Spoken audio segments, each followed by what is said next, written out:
तो ले जी let's start research, और ख़ासतौर पे रिसर्च वो भी जो कि आपके यूएचएस के पॉइंट पर्सपेक्टिव से पॉइंट ऑफ व्यू से है।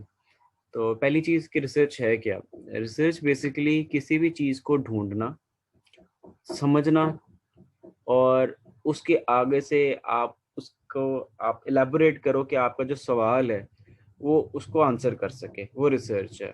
रिसर्च दो लफ्ज़ों से मिलके बना हुआ है, एक सर्च और एक री का मतलब होता है दोबारा, और सर्च का मतलब तलाश करना। तो बार बार किसी भी चीज़ को तलाश करना रिसर्च है, और आप इसलिए कर रहे होते रिसर्च ताकि जो आपके माइंड में एक सवाल है किसी भी फिनोमेना से रेलेवेंट, उसका जवाब आपको मिल जाए।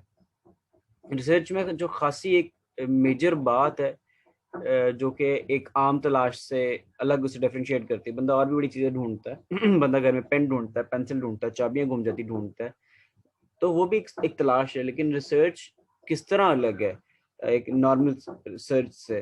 वो इस तरह अलग है कि जो रिसर्च आप साइंटिफिक रिसर्च करते हो वो सिस्टमेटिक होती है, वो सिस्टमाइज्ड होती है, उसमें कुछ 7-8 स्टेप्स हैं, आप उनको फॉलो करते हो, तभी जाके आप एक रिसर्चर बनते हो, तभी जाके आप एक कंप्लीट रिसर्च करते हो। तो उन स्टेप्स को आगे इंशाल्लाह हम अनरेवल करेंगे, उन्हें देखेंगे। आज सिर्फ हम सुपरफिशियली देख रहे हैं कि ले जी रिसर्च है क्या और रिसर्च करनी किस तरह है।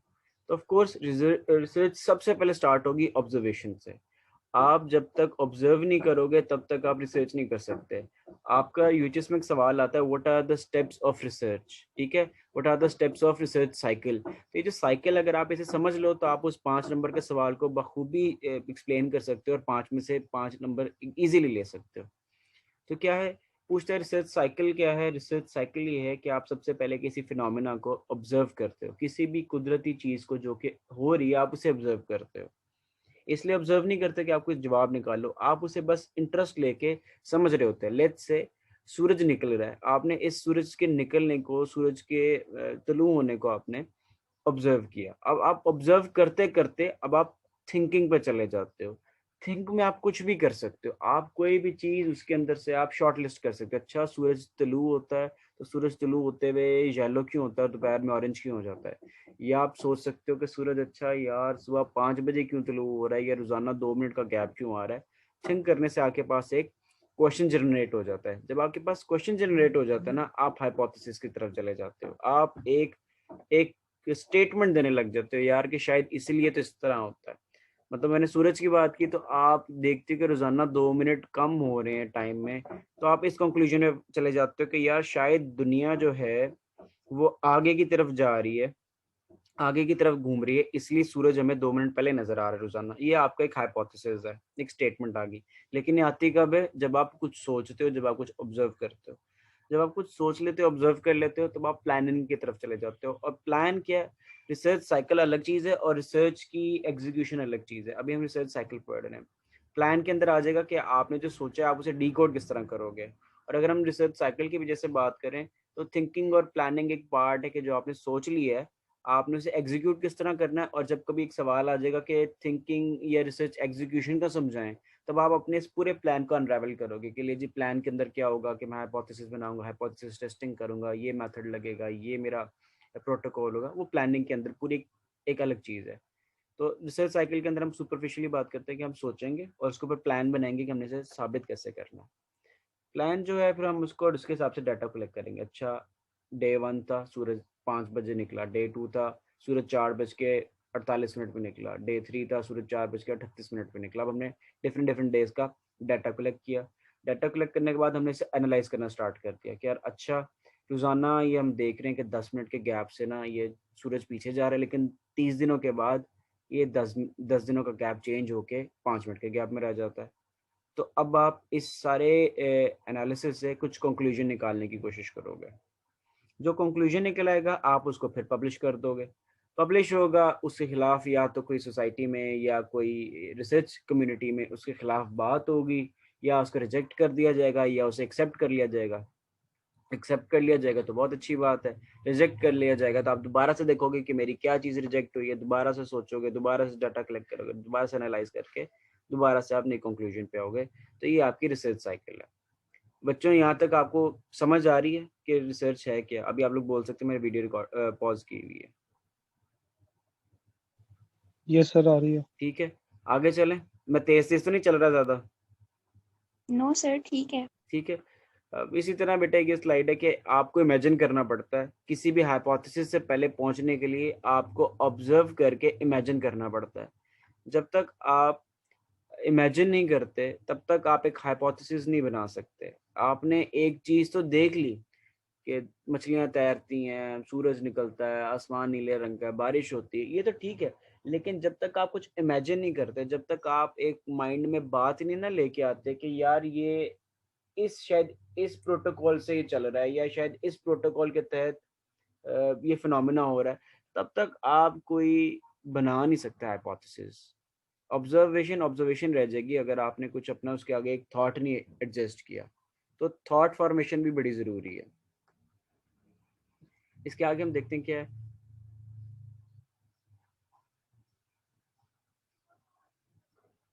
ये उन्होंने लिखा हुआ कि अगर आप रिसर्च करना चाहते हो, बच्चों आप लोग अपनी रिसर्च पे काम कर रहे हो साथ साथ, आप बोल यस सकते हैं। सर। तो कहाँ तक पहुंच गए हैं आप लोगों की रिसर्च से? सर सैंपल कलेक्टिंग कर ली है, अब SPSS सॉफ्टवेयर में लगानी है। चलो कभी अगर टाइम मिला तो मैं आपको एसपीसीस भी सिखा दूंगा, क्या याद करोगे? ठीक ठीक है, हो गया सर, मैं थैंक यू। एसपीसीस भी बता दूंगा, उसकी कोई मसला नहीं है। वो आकिफ ने आते साथ प्रेजेंट लगा दी कि मैं आ गया हूँ, शहीदों में मैंने अपना नाम लिखवा दिया। तो आकिफ, बच्चे कोई भी अटेंडेंस की टेंशन ना लो, ये फ्री ऑफ अटेंडेंस लेक्चर है, बस समझ लें। अच्छा, जिन बच्चों ने अभी करना है काम रिसर्च के ऊपर, मैंने सिर्फ ये कहूँगा कि रोजाना का एक एक पैराग्राफ कर लें। कुछ कुछ ना करें, रोजाना का एक पैराग्राफ लिख लें। चाहे वो अपने रिजल्ट्स का लिख लें, चाहे वो अपनी इंट्रोडक्शन का लिख लें, चाहे वो अपने लिटरेचर रिव्यू का लिख लें। बस रोजाना का एक पैराग्राफ लिख लें, इंशाल्लाह आपकी 1 महीने के अंदर अंदर खत्म हो जाएगी रिसर्च। चले जी, मैं आप लोगों को ये बता रहा था कि रिसर्च अगर आप करना चाहते हैं इफेक्टिवली, तो आप रोज़ाना कुछ ना कुछ करें। और जब आप रिसर्च कर रहे हो, जब बच्चे प्लान बना रहे हो या कभी अपना थीसिस लिख रहे हो, तो एटलीस्ट फ़ोन साइड पे रख दें और अ, एक टाइम पे एक चीज़ करें। ये ना करें कि साथ ही इंट्रोडक्शन लिख रहे हैं, साथ ही अपना लिटरेचर रिव्यू करें। One one time at once, बस एक दफ़ा पे एक चीज़, one work at once. Yes, तो ये है। आगे चलते हैं कि आप रिसर्च के थोड़ा सा और देखते हैं कि आप रिसर्च करना चाहते हो तो क्या उसमें से आप क्या चाहते हो, किस तरह करें कि जल्दी से हो जाए। पहली चीज़ कि आप अपने आप को क्लियरली डिफाइन कर लें कि आप करना क्या चाह रहे हैं। रिसर्च हमेशा एक चीज़ ढूंढ सकती है, 10-10 चीज़ें नहीं ढूंढ सकती। अगर वो 10-10 चीज़ें ढूंढेगी तो बहुत बड़ी रिसर्च हो जाएगी और वो एक बंदे का काम नहीं। इसलिए क्लियर गोल सेट करके चलें कि आप करना क्या चाहते हैं। उसके बाद अपना डाटा का टाइप ढूंढें। ये यूएचएस में एक सवाल आ जाता है कि डाटा की क्या टाइप है, आगे मैं आपको बताऊंगा। लेकिन आप लोग पढ़ चुके हैं कि क्वालिटेटिव होता है, क्वांटिटेटिव होता है। अगर आप सिगरेट और कैंसर के बारे में ढूंढना चाह रहे हैं कि क्या रिलेशन है, तो आपने समझना है कि मैं इसकी क्वालिटेटिव रिलेशनशिप ढूंढना चाह रहा हूँ कि क्वांटिटेटिव। क्वालिटेटिव ये है कि आप सिगरेट पीने से मरते हो कि नहीं मरते, ये आपका क्वालिटेटिव डाटा है। तो आप आपका जो रिसर्च होनी चाहिए उसका ऑब्जेक्टिव ये होना चाहिए कि is cigarette harmful for health या डज सिगरेट कॉजेज डेथ। आपका सवाल ये होना चाहिए। तो ये आपकी क्वालिटेटिव हो जाएगी। लेकिन अगर आप खाली देखना चाह रहे हो कि how many people are affected by smoking, तो वो नंबर्स में चली जाएगी। तो आपको अपने टाइप ऑफ डाटा और टाइप ऑफ स्टडी के बारे में पहले दिन से पता होना चाहिए। अगर ये नहीं पता होगा तो ना ही आपसे अच्छा क्वेश्चनेयर बनेगा, ना ही आपसे आपकी रिसर्च सही होगी, और ना ही कोई आपको स्टेटिस्टिकली कोई सिग्निफिकेंट आंसर मिलेगा। तीसरी चीज, अपने वेरिएबल्स, अपना मॉडल या अपने प्रोटोकॉल समझें कि आप लॉन्गिट्यूडनल स्टडी करना चाहते हैं, क्रॉस सेक्शनल करना चाहते हैं। आगे आगे हम इसको भी डिस्कवर करेंगे कि इसका क्या मतलब है लॉन्गिट्यूडनल या क्रॉस सेक्शनल का। ठीक है, तो आप वो बातें भी समझें कि आप कर क्या रहे हैं, आप किस टाइप की स्टडी कर रहे हैं। लास्टली, जब आप डाटा कलेक्ट कर लेते हैं तो आपके पास प्रॉपर सॉफ्टवेयर होना चाहिए। जरूरी नहीं हर चीज एसपीएसएस से हो, जरूरी नहीं हर चीज एक्सेल से हो, जरूरी नहीं हर चीज कैलकुलेटर से हो। तो आपको समझना कि आपके पास बेस्ट मूड कौन सा है, बेस्ट टूल कौन सा है। और टूल के अंदर एक और चीज, स्टैटिस्टिकली आप उससे आंसर कैसे लेना चाह रहे हो।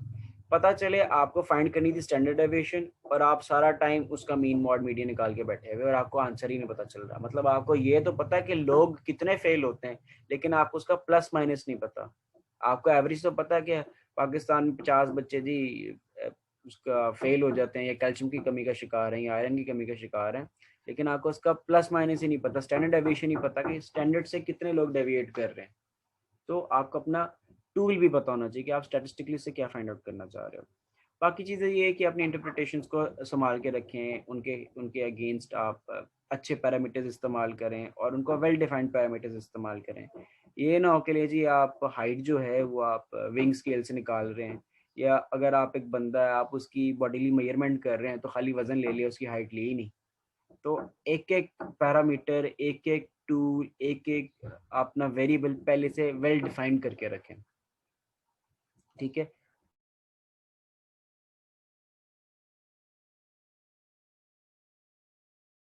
ही इसमें ज़्यादा बातें हैं।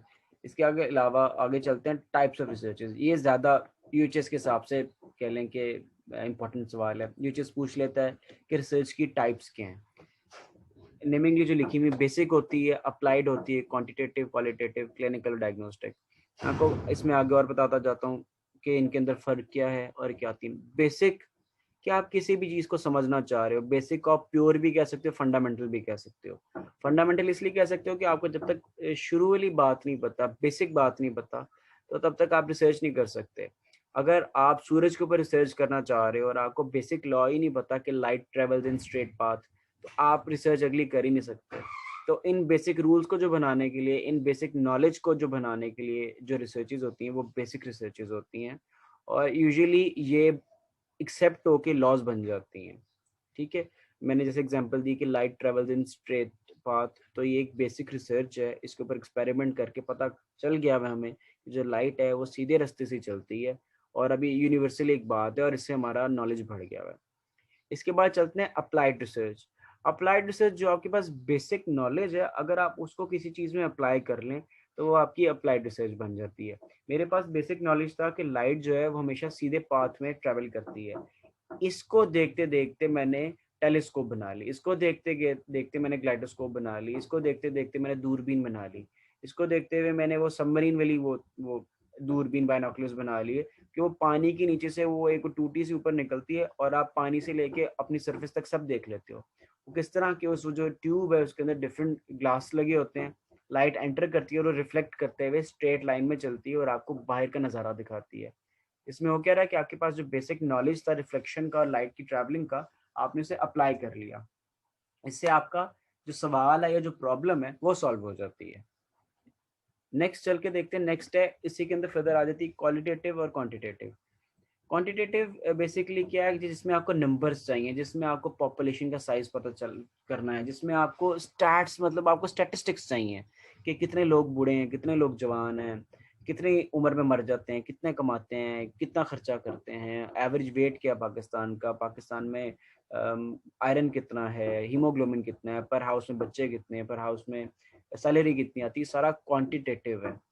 क्वालिटेटिव अगर आप यही क्वालिटीज़ में ढूंढना चाहें कि ले जी पाकिस्तान में आप कह लें कि कितनी आपकी ज़ातें हैं, ये तो आपकी क्वांटिटी चलेगी। क्वालिटेटिव में मैक्सिमम एग्जांपल सोच लेने दें कि आप क्वालिटी वाइज चीज़ें ढूंढना चाह रहे हो, कोई सोशल अवेयरनेस देखना चाह रहे हो कि पाकिस्तान में सोशल अवेयरनेस है कि नहीं है, आप इंटेलिजेंट हैं कि नहीं हैं, आपको नींद, आपकी नींद कैसी है, साउंड स्लीप करते हो, डीप स्लीप करते हो, आप डिस्टर्ब हो, इंसोम्निया है आपको, आपकी टीथ हेल्थ कैसी है, पाकिस्तान की ओवरऑल टीथ हेल्थ कैसी है, मतलब ज़्यादा दांत अच्छे हैं, बुरे हैं, कैविटीज़ हैं, और पाकिस्तान के लोग कैसे हैं, अवेयर्ड हैं, अनअवेयर्ड हैं।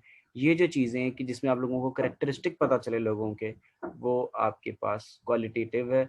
और आप इन दोनों को मिक्स करके भी देख सकते हो कि आप लोगों की क्वालिटीज़ को भी गिन सकते हो कि कितने परसेंट पाकिस्तान में अवेयर लोग हैं और कितने परसेंट अनअवेयर लोग हैं। और आप चाहो तो आप खाली इनको कैटेगराइज करने, अगर आप जैसे आईक्यू हम चेक करते हैं तो आप आईक्यू लेवल के ऊपर भी आप बता सकते हो कि जी अ, इतने लोग जो हैं, या एक जो शख्स है वो अवेयर है, या एक जो शख्स है वो इंटेलिजेंट है कि इंटेलिजेंट नहीं है, या वो एबल है या डिसेबल है। तो क्वालिटेटिव रिसर्च ये करती है। इसके बाद जी क्लिनिकल और डायग्नोस्टिक रिसर्चेस। आपसे सवाल किया जा सकता है ख़ासतौर पे आपके वाइवे के अंदर कि जी आपकी रिसर्च क्लिनिकल है कि डायग्नोस्टिक है। क्लिनिकल रिसर्च जो है वो क्लिनिक का काम है। आपने दवाई दी, उससे नज़ला ठीक हो गया, न्यूट्रिशनिस्ट ने ये चीज़ दी, इससे वज़न कम हो गया, गायनेकोलॉजिस्ट ने ये दवाई बताई, उससे ये मसला था, ठीक हो गया। ये आपके क्लिनिकल साइड के ऊपर है, जहाँ पर आपकी एविडेंस बेस्ड प्रैक्टिस है। डायग्नोस्टिक चीज़ वो जो एमआईटी वाले करते हैं, वो कुछ उसको ठीक नहीं करते, सिर्फ वहाँ से वो देखते हैं कि पेशेंट को दर्द हो रही थी, पेशेंट को नज़ला था, तो इसकी बेस पे ये बनता है कि अगर किसी को नज़ला है और उसके अगर सर में दर्द हो रही है, इसका मतलब ये है कि उसे साइनसिस का मसला है। जब आप साइंस एंड सिम्टम्स को देख के किसी बीमारी की तरफ इंडिकेट करते हो, डायग्नोस्टिक हो जाती है। और जब आपको कोई बीमारी पता है और आप उस बीमारी के लिए कोई ऐसी मेडिसिन देते हैं कि उसके साइन और सिम्टम्स रिलीव हो जाएं, तो वो क्लिनिकल रिसर्च है। और ये कुछ साइट्स हैं या कुछ अवेलेबल जगह हैं जहाँ से आप डाटा को सर्च आउट कर सकते हैं, या जहाँ से जो आपका फिनोमिना जो आप सर्च आउट कर रहे हो, जिसको आप जो आपको इंटरेस्टिंग लग रहा है, वो आप कहाँ से ढूंढ सकते हो? सबसे पहले इंटरनेट से। ये जितने भी आपके मेडिकल जर्नल्स पब्लिश होते हैं, मैगजीन से, रिव्यू आर्टिकल से, बुक से, और इवन न्यूज़पेपर से भी। कभी कभार न्यूज़पेपर में ऐसी बात लिखी होती है, आपको वो हजम नहीं हो रही थी, डाइजेस्ट नहीं हो रही थी कि यार नहीं मुझे बात ठीक नहीं लग रही, तो आप उसके अगेंस्ट भी रिसर्च कर सकते हो। बेसिकली वो आपको एक स्टार्टिंग पॉइंट दे देता है। तो ये कुछ छोटी छोटी साइट्स हैं जहाँ से आप अपनी रिसर्च स्टार्ट कर सकते हैं। डिज़ाइन होता है किसी भी किस्म का प्रोटोकॉल जिसको आप फॉलो करते हुए अपनी पूरी रिसर्च कर रहे होते हो। जैसे आर्मी में एक प्रोटोकॉल होता है, पुलिस में एक प्रोटोकॉल होता है ना, कि आगे एम्बुलेंस चलेगी, फिर पीछे 2 बाइक्स आएंगी, फिर पीछे एक आर्म्ड कार आएगी, सेंटर में आपकी कार होगी जो इम्पोर्टेंट पर्सन है। इसी तरह रिसर्च में भी एक प्रोटोकॉल है कि आपने कौन सा तरीका फॉलो करना है आपका, ताकि रिसर्च प्रॉपर्ली एक सिस्टमाइज तरीके में हो जाए। आप कह सकते हैं कि आपकी रिसर्च का जो नक्शा, जो मैप या जिसका ब्लूप्रिंट है, वो रिसर्च डिज़ाइन होता है। ठीक, तो किसी भी रिसर्च डिज़ाइन को सिलेक्ट करने से पहले या उसे डन करने से पहले आपको अपने वेरिएबल की टाइप समझनी पड़ती है कि जो मेरे वेरिएबल्स हैं, जो मेरा डाटा जो रिप्रेजेंट करने वाली चीज़ें हैं, वो किस किस्म की होंगी। जब आप कैलकुलेटिव स्टैटिस्टिक्स करते हो, उसमें आपको पता होता है कि आप इंडिपेंडेंट क्या है, डिपेंडेंट क्या है। अगर आप अब उन्हें आप करेक्टरिस्टिकली देखने लगे हो, पहले तो मैंने एक्स एंड वाई की फॉर्म में पढ़ते हैं ना, आज हम उन्हें करेक्टरिस्टिकली देखने लगे हैं कि डिपेंडेंट इंडिपेंडेंट क्या है। जैसे नाम से पता चल रहा है कि जो चीज़ अफेक्ट करवा रही है, जो किसी पे भारी है, वो इंडिपेंडेंट है, और जो चीज़ किसी से अफेक्ट हो रही है वो डिपेंडेंट है। मतलब सिगरेट पीने से ज़िंदगी कम या बढ़ती है, तो सिगरेट खुद इंडिपेंडेंट है, किसी ने सिगरेट को नहीं कहा कि उसके मुंह में चली जाओ, तो सिगरेट इंडिपेंडेंट है। लेकिन जो वो पी रहा है इंसान, उसकी ज़िंदगी कम या ज़्यादा हो रही है, ये वो डिपेंडेंट है। तो life is dependent and cigarette smoking is independent. इसी तरह अगर आपने किसी चीज़ को देखना है कि जिसके ऊपर आप टेस्ट करना चाह रहे हैं कि इससे अगले के ऊपर क्या बनता है, अफेक्ट होगा, वो आपका इंडिपेंडेंट होता है।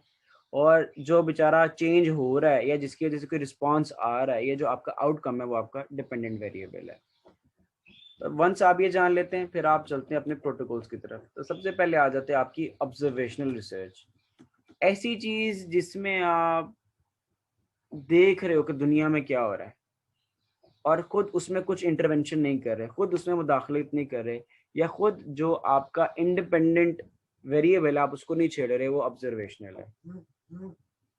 फॉर इंस्टेंस, हमने देखा कि सिगरेट पीने से ज़िंदगी कम होती है या बढ़ती है। दो किस्म के लोग मिलते हैं ना, एक हमें जो कहते हैं कि सिगरेट पीने से सुकून मिलता है, और एक तरफ से हम खुद देख रहे होते हैं कि सिगरेट पीने से लेजी कैंसर के चांस ज़्यादा हो रहे हैं, लोग मर रहे हैं। तो हम देख रहे हैं कि इंडिपेंडेंट जो हमारा फैक्टर है सिगरेट, उससे ज़िंदगी हिल रही है। अगर तो हम खाली इसको ऑब्जर्व करके लिख लें कि ले जी इतने % लोगों ने सिगरेट पी, इतने % लोग मर गए, इतने % लोगों की ज़िंदगी डबल हो गई, तो ये हमारी ऑब्जर्वेशनल स्टडी है। सिंपल सी क्या बात है, हमारा जो इंडिपेंडेंट वेरिएबल है, वो हमारे जब कंट्रोल में ना हो, तो वो सिंपल ऑब्जर्वेशनल स्टडी है। और इसी ऑब्जर्वेशनल स्टडी के अंदर कुछ टाइप्स आ जाती हैं। आपके पास क्रॉस सेक्शनल आ जाती है, केस कंट्रोल आ जाती है, लॉन्गिट्यूडनल स्टडी और कोहॉर्ट स्टडी आ जाती है। क्रॉस सेक्शनल को स्टडी करते हैं। जो सबसे इजी, जो सबसे कॉमन स्टडी है ऑब्जर्वेशनल स्टडी के अंदर, वो आपकी क्रॉस सेक्शनल है। जैसे हम क्रॉस सेक्शन लेते हैं किसी चीज़ का, सेंटर में से किसी चीज़ को ऐसे काटते हैं, सेंटर में से नहीं, वैसे ट्रांसवर्सली काटते हैं।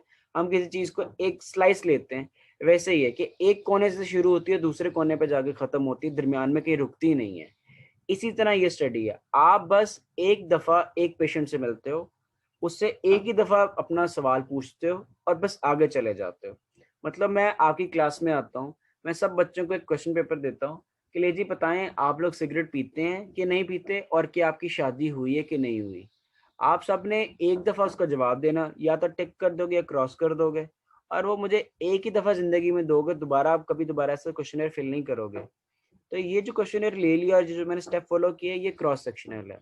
आपसे यूएचएस में सवाल पूछा जा सकता है, आपसे पेपर के वक्त, आपसे वाइवा के वक्त पूछा जा सकता है क्रॉस सेक्शन स्टडी क्या है। तो आपने जवाब देना सर जी जो एक दफ़ा एक टाइम पे एक बंदे से एक दफ़ा की जाए वो क्रॉस सेक्शनल है। मतलब मैं अगर मोहसिन से ज़िंदगी में एक दफ़ा मिलके सवाल पूछता हूँ, हाँ जी मोहसिन तुम सिगरेट पीते हो कि नहीं पीते, वो मुझे हाँ और ना कहता है और उसके बाद मैं दोबारा से सवाल नहीं पूछूंगा कभी भी किसी भी मौके पे, तो एक क्रॉस सेक्शन है। इससे क्या होगा, मुझे उस टाइम की प्रेवलेंस पता चल जाएगी, मुझे उस टाइम पे पता चल जाएगा कि कितने लोग यहाँ पर सिगरेट पीते थे या नहीं पीते थे। इन शॉर्ट, अगर आप कभी भी किसी डाटा को ऑब्जर्व करके उसकी परसेंटेज जानना चाहते हो कि वो कितने परसेंट मौजूद है या नहीं है, तो आप क्रॉस सेक्शनल स्टडी करते हैं। क्रॉस सेक्शनल स्टडी से एक और नुकसान है कि आप ज़्यादातर ना इससे कोई वो रिलेशन इस्टेब्लिश नहीं कर सकते कि हाँ जी ये होता है या नहीं होता। आप सिर्फ परसेंटेज नोट कर सकते हो कि बस इतने परसेंट ये लोग काम कर रहे हैं और इतने परसेंट ये लोग काम नहीं कर रहे। इसका एक और जो बड़ा ड्रॉबैक है वही ये कि आप इससे रेयर डिजीज नहीं ढूंढ सकते। रेयर डिजीजेज यूजुअली आपको बार बार जाना पड़ता है, डिफरेंट डिफरेंट लोगों से मिलना पड़ता है और आपको पॉइंट आउट करते हैं। फॉर एग्जांपल एड्स की डिजीज, एड्स आप ऐसे बाहर निकलोगे तो आपको कोई नहीं बताने लगा कि हाँ मुझे एड्स है। आपको ढूंढना पड़ेगा, खपना पड़ेगा, एक से दूसरी दफा जाना पड़ेगा लोगों के पास, और हो सकता है आज वो डिजीज उसे थी, कल उसे नहीं है, या कल उसे हो जाएगी और आज नहीं है। तो आप वन टाइम वन प्लेस में नहीं कर सकते। तो इसलिए ये जो study cross sectional rare disease पे काम नहीं करती, सिर्फ प्रेवलेंसेस परसेंटेजेस काउंट करने के लिए हेल्प आउट करती है। इसके बाद बारी आती है केस कंट्रोल स्टडी की। केस कंट्रोल स्टडी क्या है, एक ऑब्जर्वेशनल स्टडी का टाइप ही है, लेकिन इसमें क्या होता है आपके पास दो ग्रुप्स होते हैं। एक, आप ऐसा करते हो कि एक सेकंड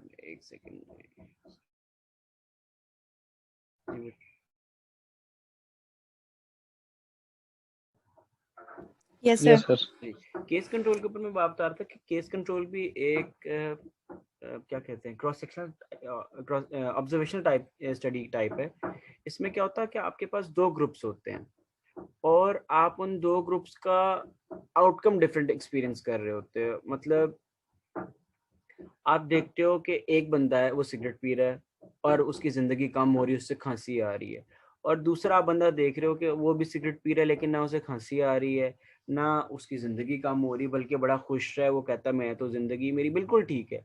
अब आप इन दोनों को देख के ना ऐसे फैक्टर्स निकालते हो या ऐसी चीज़ें निकालते हो जो आप कहते हैं कि हाँ भाई इसकी वजह से कोई ख़ास बात है कि चीज़ ट्रिगर कर रही है और इसकी वजह से इसे फ़र्क पड़ा है। मतलब जो सिगरेट पी के मर रहा है और एक बंदा आप देख रहे हो सिगरेट पी के नहीं मर रहा, तो आपको दरमियान में ऐसे फैक्टर्स मिल जाएंगे कि अच्छा अगर जो बंदा सिगरेट पीता है और साथ में ये काम करता है तो उसकी ज़िंदगी कम होती है, और जो बंदा सिगरेट पीता है और वो क्या कहते हैं ये काम एक मखसूस काम नहीं करता या छालिया साथ नहीं खाता, तो उसकी ज़िंदगी बच रही है या बढ़ रही है। तो बेसिकली जब दो ग्रुप्स को कंपेयर कर रहे होते हो जिनके आउटकम्स अलग अलग आ रहे होते हैं, वो आपकी केस कंट्रोल स्टडी में चला जाता है। ठीक। और जैसे नाम से भी पता चल रहा है, समटाइम्स आप क्या कर सकते हो कि एक को आप एक ट्रिगर दे दो और एक को आप ट्रिगर ना दो। वही कि जो दोनों सिगरेट पी रहे हैं लेकिन एक को आप छालियाँ खिलाना शुरू कर दो तो वो आपका केस हो जाएगा, और एक आप छालियाँ ना दें तो वो आपका कंट्रोल हो जाएगा। और आपको फिर बाद में समझ आ जाएगी कि यस जो बंदा सिगरेट छालियाँ पीता है और खाता है उसको ऑरल कैंसर हो सकता है, माउथ कैंसर हो सकता है। जो बंदा खाली सिगरेट पी रहा है छालियाँ नहीं खा रहा तो उसको इतनी जल्दी कैंसर नहीं हो रहा। इसके अलावा आपके पास आ जाते हैं लॉन्गिट्यूडनल स्टडीज। जैसे नाम से बता रहा है, जैसे लॉन्गिट्यूडनल कट होता है, आप लंबे लंबे स्लाइसेस बार बार लेते हो। आप क्या करते हो, एक लोगों का ग्रुप सिलेक्ट कर लेते हो। लेट से मैं कहता हूँ मैं डीटी को सिलेक्ट कर लेता हूँ।